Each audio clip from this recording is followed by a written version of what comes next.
This is how everyday materials are transformed into the products we use. This handbag sold for hundreds of thousands of dollars at auction. It is valued for rarity, craftsmanship, and scarcity. In the boutique, the atmosphere is controlled, quiet, intentional. But the story of this bag begins far from this room. Thousands of crocodiles are raised each year in controlled farming facilities. They are bred under wildlife trade regulations and monitored for growth. Each animal is tagged, measured, and tracked throughout its life cycle. Their diet is controlled to promote uniform growth and consistent skin quality. Skin width is the primary commercial measurement. Size determines market value. These facilities operate on strict production schedules and export quotas. After processing, the skins are preserved in salt to prevent decomposition during transport. From farm to port, the material enters a global supply chain.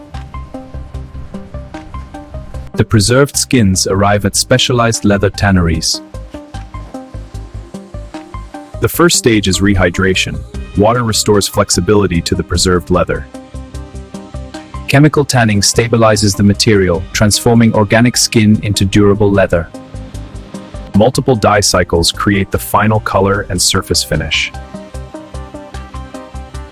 After dyeing, the leather is air-dried in climate-controlled rooms. Technicians refine the surface to ensure uniform texture and flexibility. Each piece is inspected for symmetry, color consistency, and structural integrity.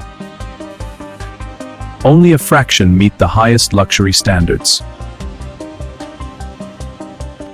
Approved skins are packaged and prepared for international shipment. The material moves across continents through global logistics networks. In France, the leather is assigned to a single artisan. The scale pattern is studied carefully before a single cut is made.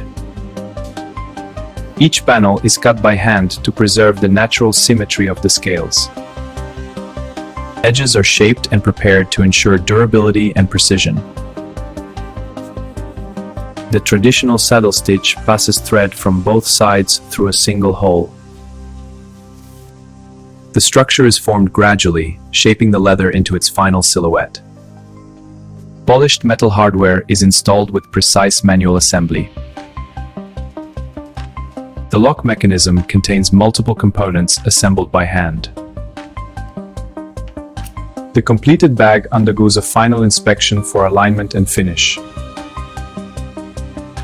The artisan's mark is placed discreetly inside the finished piece. The finished bag returns to the boutique environment. It is positioned as an object of rarity and refinement. Only a small percentage of skins reach this final presentation stage. For the buyer, the focus is on craftsmanship and exclusivity. The supply chain behind it is rarely part of the conversation. In the boutique, the product is presented as heritage and investment. Same material, different environment, different meaning. Luxury transforms origin into narrative. The material remains the same. If you enjoyed this process, like the video and subscribe for more documentaries like this.